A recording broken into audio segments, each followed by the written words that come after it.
Wanting to lose weight doesn't make you a bad person. Tracking your food or restricting your food in some way is not an eating disorder. Fat shaming is terrible. Diet shaming is no better. If you're happy with your body composition, great. Don't shame those that wish to change. Say it louder for the people in the back.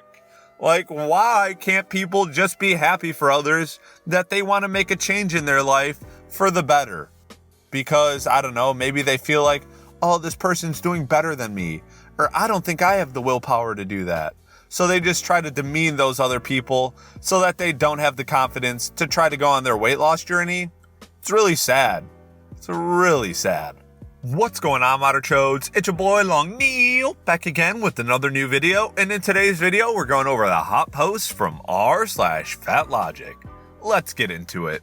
The only way to lose weight is to be in a calorie deficit. Incredibly unhealthy mentality and also incorrect. Science disagrees with you. And also incorrect? What do you mean it's incorrect? Tell me any other way that you can lose weight. I'll wait.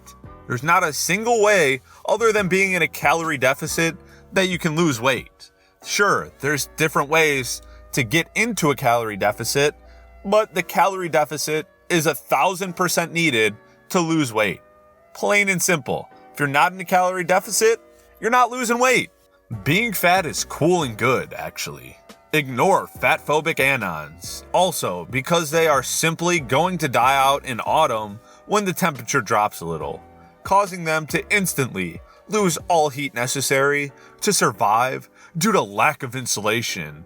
Oh, that's why there's such high obesity rates in the US. It's because all the skinny people die in autumn. They don't just wear coats. Oh my gosh, this logic is so dumb. Like, no, skinny people have no problem in autumn or winter. Because, guess what? We wear extra clothing. We don't put on 150 pounds so that we can stay warm in winter. Because guess what? Those extra 150 pounds in summer are the reason that you're sweating to death and you don't want to leave the house. If you've lost and subsequently regained weight, maybe more weight than you had in the first place, you've experienced the most normal and common outcome of weight loss pursuits. You are not broken. Your body is protecting you the way it has evolved to. Your body's not protecting you. You just didn't have the willpower or approached it incorrectly and therefore relapsed and are now eating an unhealthy diet again. It's not uncommon to start a diet and it gets hard, so you give up.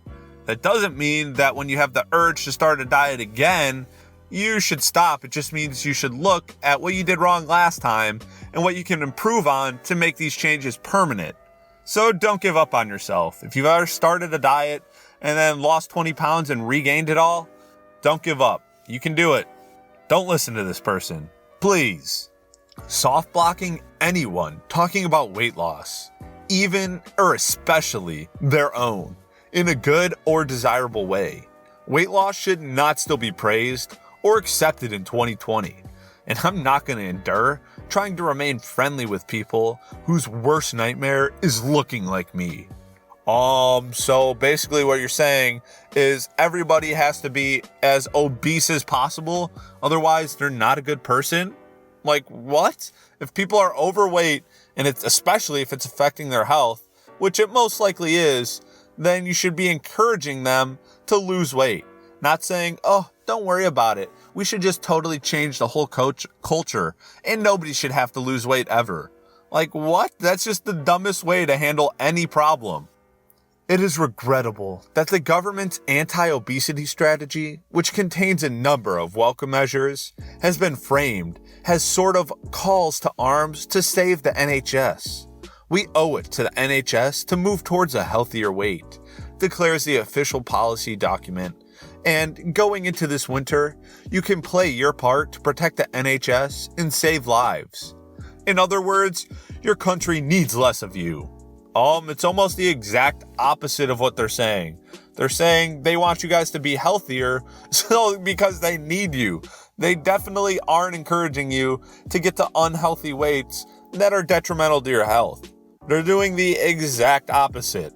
They want as many of you as possible, and they're just looking out for your best interest, because apparently it's something you won't do on your own.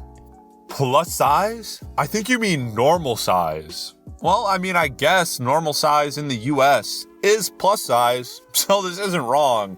But I think when they say plus size, it's compared to a healthy body weight and size, not compared to the standard. Because the standard, honestly, is like what? 50-something% of people in the US are obese? Now, I think I've heard that somewhere, so I could be off on that number. But I know it's an outstanding amount of people. So yeah, I guess plus size is normal, but it shouldn't be. You are amazing. You go, girl. Real women are at least 150 kg. What? 150 kg, not even pounds? Like, I don't know that conversion, but that's got to be somewhere in the high twos, I'd imagine. And that's just, whew, that's big chungus nature right there.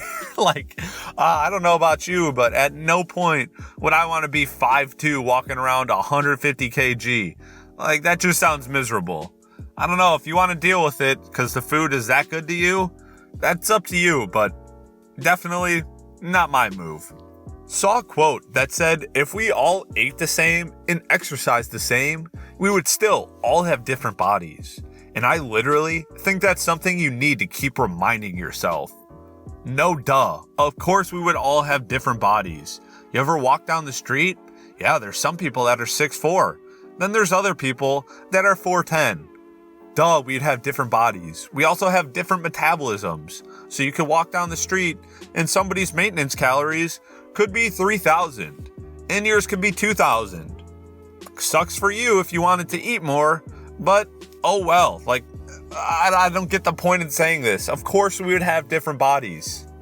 Asking for a blog I'm writing about small fats, body image, and balancing smaller fat privilege with finding solidarity regarding fat phobia. Not an anti-small fat post, I promise, but we'll definitely talk about the privileges that small fat people have while needing community. DMs welcome if you don't want to comment. Small fats. Do you feel like you belong in fat liberation spaces? What are you doing to acknowledge your privilege as a lower weight person while still trying to find community? Tell me what your fat community looks like and how you feel as a part of it, or how you feel not having one. This comes off as so condescending. It's like, it's triggering. These people want to be accepted for the way they look, but won't accept any other people for the way they look. Like, how could you expect that? It's such a double standard. Yeah, I want you to accept my level of beauty standard at 450 pounds at a whopping 4'10". I know I'm hot, but anybody else that's even a little bit smaller than me, disgusting. I don't accept them. Like, what is this nonsense? It's all about body acceptance, and then you just don't accept other bodies? Yeah, makes sense. You're real smart. Alright, Moderchodes, that's it for the hot post from r/FatLogic. If you enjoyed the video, please make sure to give it a big thumbs up. Don't forget to subscribe and turn on notifications. And of course, share this video with your friends. Till next time.